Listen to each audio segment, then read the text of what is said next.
The double play feeds from shortstop, there's only two, right? You only got two feeds from here. It's either going to be an underhand flip or it's going to be a throw, right? So real simple. If the ball is hit right at me or the ball is hit and it's taking me towards the bag at second base, it's an underhand flip, all right? If I'm executing this underhand toss here, I need everything to be stiff. So like when I get ready to come up, I want to get the ball out. My arm is stiff, wrist is stiff, everything is stiff, and I'm not going to let my arm go above a straight line. Got it? So I don't want to bring the ball out and be flipping it like this, because if I start flipping it, the ball might start doing all kind of like weird stuff coming out of my hand, right? I want to consistently put this ball where? In the box, right? In his chest, right? So I can consistently do that if I'm coming out and I'm here, right? So this will be the only time you hear me say it's okay to cross over, because we're tossing the baseball. When we're tossing the baseball, you can cross over. When we're throwing it, we want to stay true to right to left, left to target, right? So the ball is hit, got an underhand toss coming, right? So I field it, get the ball out, I shake hands with him, right? So notice when I get to second base and I start talking about the overhand toss, we're greeting the guy at the bag, right? So I'm either shaking his hand or I'm saying hi to him. So this one, I'm going to shake his hand, all right? The other one, the ball is taking me away from the bag, right? So in this one, what you guys like to do a lot of times is you guys will field this baseball and you guys will open up like this. Am I right? So you're doing it because why? You're trying to open up to clear your hips, which makes sense. But there's a more efficient way of doing it where it's not going to put your arm in a bad position where you might end up making a bad throw because you pushed the ball or maybe you got on top of it. You need this ball to go uphill, right? I don't want it going downhill and I don't want it sailing on me. So to prevent it from happening, this ball is hit right at me. All I'm going to do, I'm just going to open up my foot, right? See how I open up my left foot? It allows me to open up my hips, right? So now when I funnel, I'm coming from right here, I'm going right uphill. Make sense? Right? So now, what if this ball's not hit at me like this and I got to move a little bit, right? That's the one where you guys really will try to open up because it's like I'm moving and I end up feeling it and I try to do this. Same idea, I'm going to work to get over here. When I feel it, as I'm funneling, I'm just going to open up my front foot.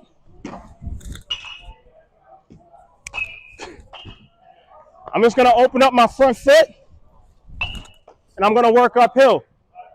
Same idea, right? So on both of those feeds, all it is, if you want to open up, just open your front foot up. Your left foot, just open your left foot and make sure you're working uphill on the funnel.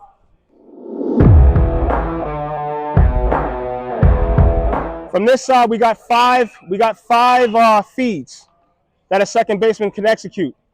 All right, so the first one is no different than the shortstop position. The ball is hit at me or it's taking me towards the bag, right?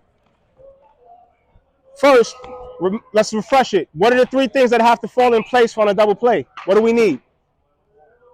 Huh? Ball, obviously, yeah, but there's three things, right? We went over it, right? We got the direction that the ball is hit matters, the speed of the ball, and the speed of the runner.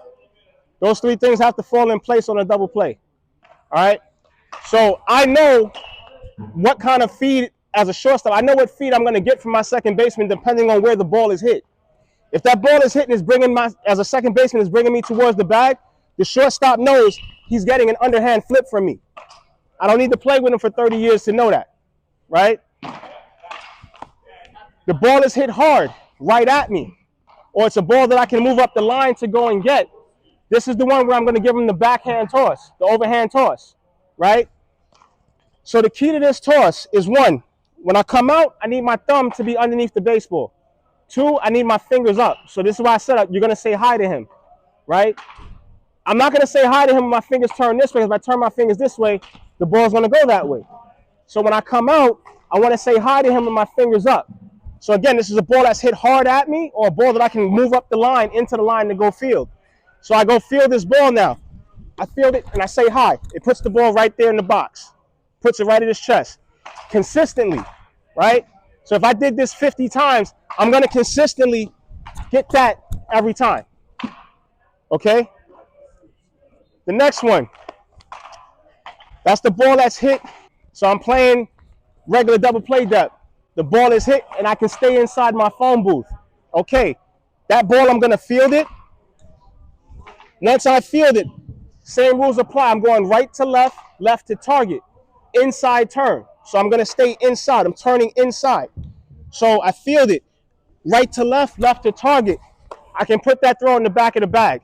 It gives me a good angle to put that throw in the back of the bag.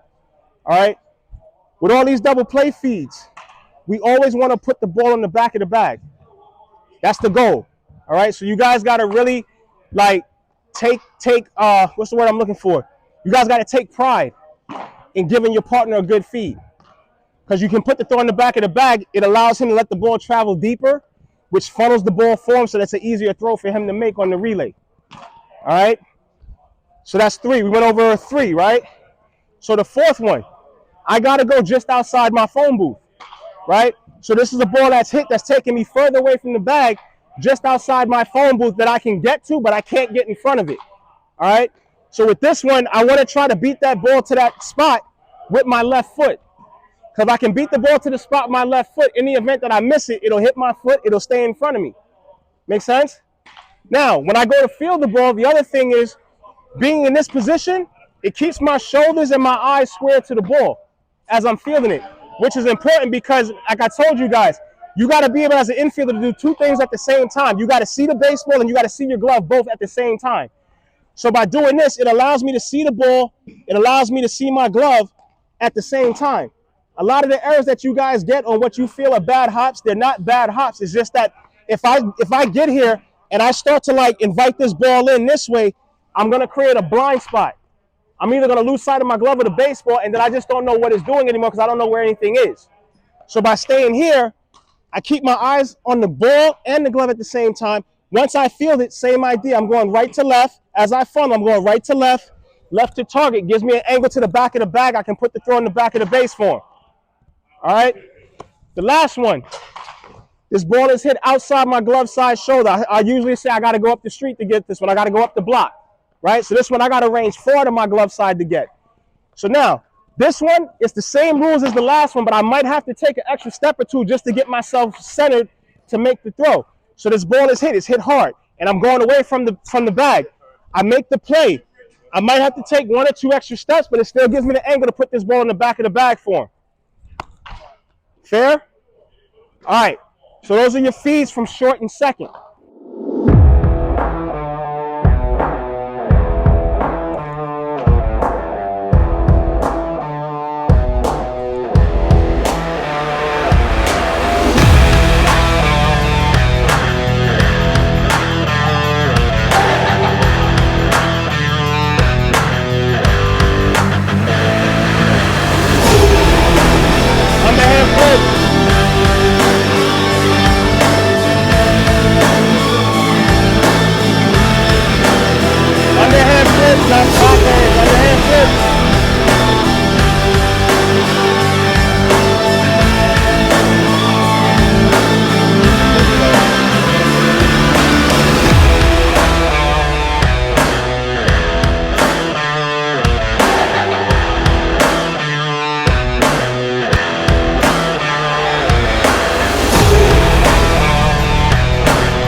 All right. While I'm here, I'm gonna give you second base pivots. We're gonna go pivots from second and short, and then we're gonna get to work. So the way I teach the pivots is like this. Here's the middle front of the bag. Here's the middle of the bag. Here's the middle back of the bag, right?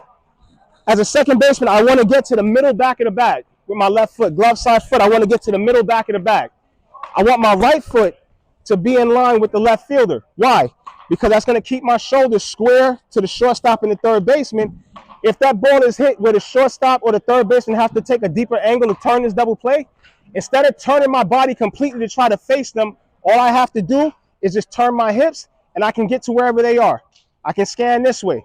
But what is it doing? It's keeping my left shoulder in line with first base. Remember direction and distance. It's keeping my left shoulder in line with first base, and that's what I want. So when I get my feed from the shortstop or the third baseman, you guys are older, more advanced. If you were younger, I would tell you, hey, that feed comes in, allow the ball to travel deeper because it's going to basically funnel it for you so you can get out of your glove quicker. And I would say, hey, replace your feet right to left, left to target. But you guys are older. I can give it to you more advanced. Feed comes in. All you're going to do, ball comes in, just jab and throw. Right? So I'm just going to catch, jab and throw. Get rid of it. Okay? So toss this to me. So if he gives me this underhand feed, I'm here and I get rid of it. That's it. What happens if the ball is outside my throwing shoulder? So if the ball is from my right shoulder out. So if he gives me the feed and it's out here, I'm going to step and drag, right? So because now I've already stepped and dragged, now to throw it, all I have to do is what? Step and throw. That's it. So throws bad feed to the back of the bag, step and drag, step and throw. Done. All right? It's the other one I got to give you guys. If the throw takes me to the glove side, it's a bad throw that takes me glove side. My foot is here, right? So the throw is taking me here. Which foot has to go first? The left or my right? Why would I move my left? Think about direction and distance.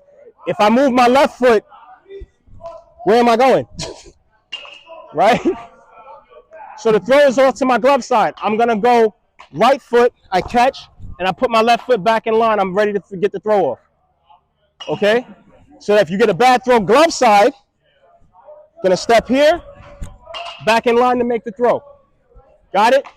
Bad throw throwing hand side, step and drag, step and throw. Done. Cool? All right. Shortstop now. Pivots from the shortstop side. Ball is hit to the second baseman on one of these feeds. I want to get to the corner furthest from my glove side. So it's this corner right here. I want to get to this corner. So I get to this corner. If the feed is where it needs to be, I'm going to just step across, drag. I'm in position to make my throw. Simple. Okay? In the event I get to the bag, and for whatever reason the throw is on my throwing side, which foot should I step with, my left or my right? My left? So I'm at the bag, I'm the shortstop. My left would be my glove side. So if the throw goes across the bag this way, I want to step with my left. Right? Now it looks crazy now, right? Okay. I want to step with my right. So if the throw comes across the bag this way and it's a bad throw, what am I going to do? It's the same idea, right? It's the same idea. All I'm going to do is I'm just going to step out, step across. I'm in position to make my throw, right? So everything, if it's a bad throw, just think step and drag. So if I'm here, that throw is bad, I'm going to catch, back in position to throw. All right? Coming from the first baseman, because you guys are going to work on this tonight too. Ball is hit. And this last week, you guys had a problem with this because last week, throws from the first baseman, the throw would be inside and you guys would step back across outside. Don't go back across the middle of the bag. If the throw is inside, stay inside. All right? So the ball is hit at the first baseman. Which corner of the bag am I going to get to? The corner furthest from my glove side, right? So I'm still going to get here, okay? The first baseman knows that I need the throw to be inside, right? So if that throw is where it needs to be, which it should be somewhere from my right shoulder out, all I'm going to do, I'm going to catch, step in. I've already touched the bag. Make sense? What happens if the throw goes across the bag to my glove side? What am I going to do?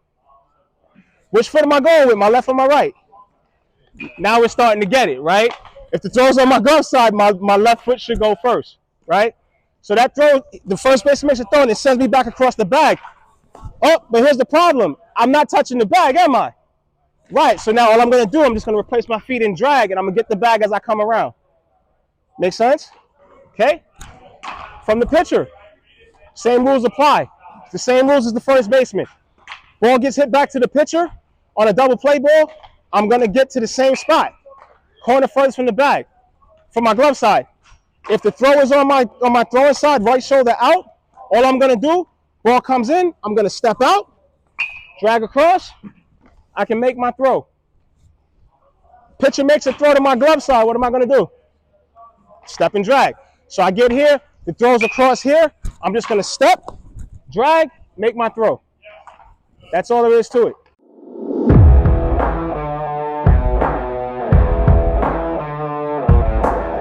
Hey, remember, right? Fire and follow. Don't just kind of like float it over there.